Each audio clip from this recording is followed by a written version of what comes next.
আসসালামু আলাইকুম এভরিওয়ান, কেমন আছেন সবাই? আশা করছি সবাই অনেক ভালো আছেন। আলহামদুলিল্লাহ, আমিও ভালো আছি। তো আজকে নেহারিময় একটা মিনি ভ্লগ নিয়ে হাজির হয়েছি। আশা করছি আপনাদের ভালো লাগবে। আজকে মেইন শেফ আমি, রান্নাটা আমিই করব, বাট পেটুক কাপলার রেসিপিতে।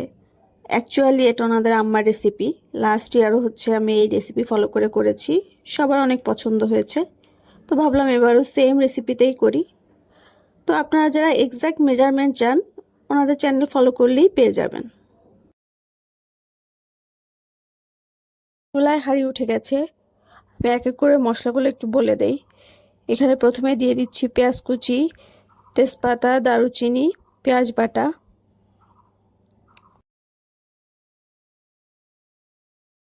মরিচ গুঁড়ো,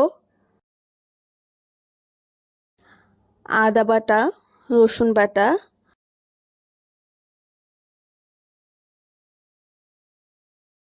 লবণ,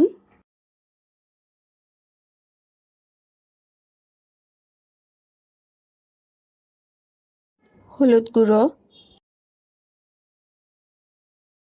ধনে গুঁড়ো,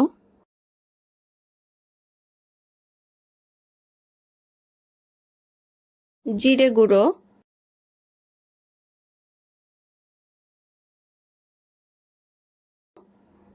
এলাচ, লবঙ্গ আর রান্নার তেল।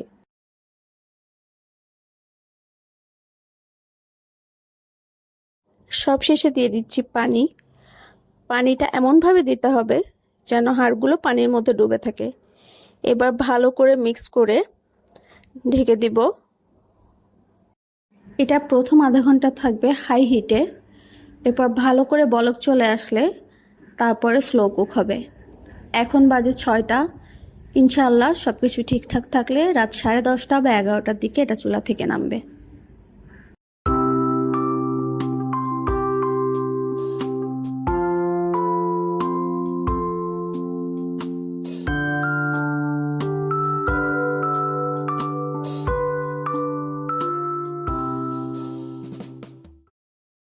ঘড়িতে এখন রাত 10টা।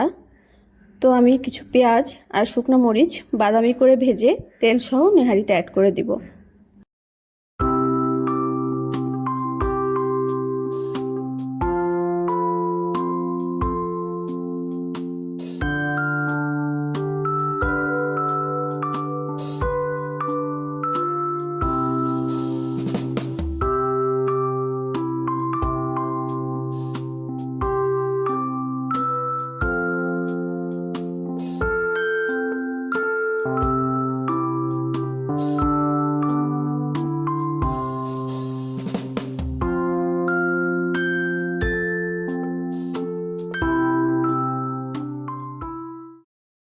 এখন নেহারিতে অ্যাড হবে খুবই স্পেশাল অ্যান্ড ইম্পর্ট্যান্ট একটা জিনিস।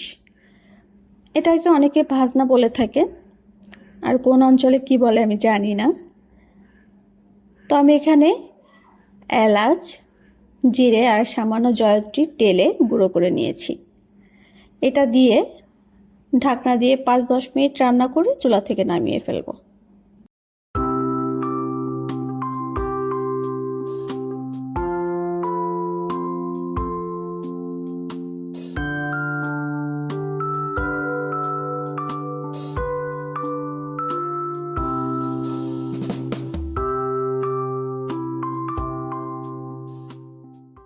রান্না শেষ। নেহারি এখন হাঁড়ি থেকে বাটিতে আর বাটি থেকে পেটে যাওয়ার পালা। তো আমরা সবাই মিলে এখন মজা করে খাবো। আজকের ভ্লগটা এখানেই শেষ করে দিচ্ছি।